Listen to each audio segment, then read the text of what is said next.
What's up everybody, this is Danny, and I'm here in New York City with a crazy amount of people, all with one purpose, and that is to get their hands on the new Samsung Galaxy S8 and the S8 Plus. After spending some time with it, I think this is going to be the phone to beat in 2017, and here's why. So it's been a while since I picked up a phone and was just blown away by it, and these two phones definitely did it. These phones are beautiful in person, and I don't think videos or pictures do it any justice. The first thing you'll notice is just how tiny the bezels are all around, and Samsung is calling it the Infinity Display. It's just ridiculous. It's for sure one of the nicest screens that I've ever seen on a phone, period. It's Super AMOLED, so the colors are vibrant, the blacks are awesome, and this is an HDR compatible display, so you'll be able to enjoy HDR content from Netflix or Amazon Prime Video.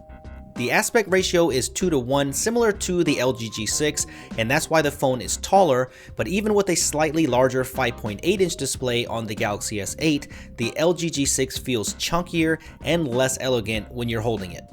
Both great phones though, so if you want to see a full comparison of these two, let me know in the comment section below.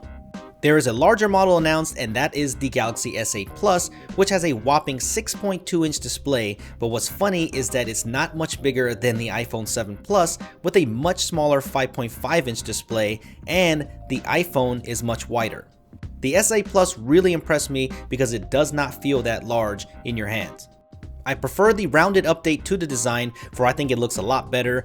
The Galaxy S7 here might be the last flat display that we see on a flagship from Samsung, and the S7 Edge and the S8 Plus aren't too far off in terms of size, so Samsung really nailed it here on the design. Of course, the glass back has its ups and downs, and the great thing about it is that it supports fast wireless charging, but the glass is slippery, is a fingerprint magnet, and durability can be an issue with drops and scratches even though it's Gorilla Glass 5, but I'll probably just put a dbrand skin on it like I did here with my Galaxy S7, so I will leave a link down below for you if you want to pick one up for your S8. There's not much to complain about here since we get the same flagship type features that we would expect, like IP68 water resistance, micro SD card expansion, USB Type-C with quick charge, but my one gripe is where they place this fingerprint scanner. They put it right next to the camera on the back, and I can see this being very hard to reach, and I can see a lot of smudged camera shots in the future with this placement. I'm not sure why they did this, but it looks like they're pushing people towards the iris scanning and facial recognition for unlocking. Maybe next time we'll see a fingerprint scanner embedded in the display right here on the virtual home button area. That would have been cool. Even though they removed that home button, you still get haptic feedback when you press it, and if you press it a little harder, it feels like the entire display is clicking. It's kind of weird, but it feels a bit like Force Touch on the iPhone. There are a few new software features that are interesting on both the S8 and the S8 Plus. The first thing is that the interface is cleaned up and the look of the software matches the futuristic design, and I'm digging it. If you just swipe up, you enter the app drawer, and then if you swipe down again, it closes it. It feels fast and fluid thanks to its new Snapdragon 835 processor with 4GB of RAM or the Exynos 8895 depending on where you live. There's a dedicated button now on the left-hand side that is for the new AI assistant called Bixby. It's even integrated into the camera app to scan whatever you're looking at to give you shopping results. It can learn what you do and what you like over time, so it will give you suggested feeds and reminders on a separate page. I'm not sure why they would include this along with Google Assistant, but Samsung says it can do a lot more, so I can't wait to try this when I get this phone in a couple of days. My favorite shortcut to the camera still exists, but now you have to double press the power button. It's got that same 12 megapixel camera that we've seen before, nice and fast shutter, and I'm sure this will produce some crazy nice photos. The front-facing 8 megapixel camera gets some autofocus improvements, and you get some fun Snapchat-like filters built right in. I can see some tweens loving this feature, and it could be fun. What do you guys think? I can't see myself using this.